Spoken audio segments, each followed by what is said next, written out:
ఏంటి దారి తప్పి ఇలా వచ్చావు? నేను ఇంటికి వెళ్ళిపోతున్నాను.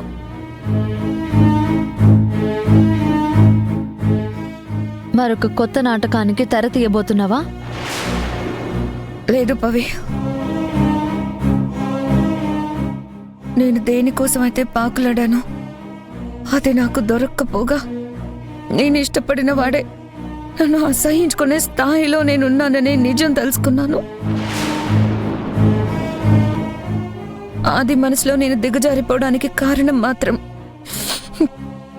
నువ్వే పవి.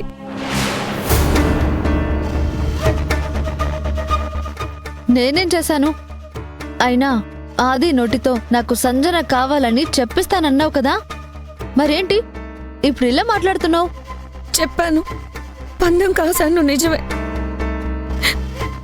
కానీ ఆది మనసులో నాకు అసలు స్థానమే లేదని నాకు ఇప్పుడే అర్థమైంది. ఒకప్పుడు ఆది కళ్ళల్లో నన్ను చూస్తే సంతోషం కనిపించేది.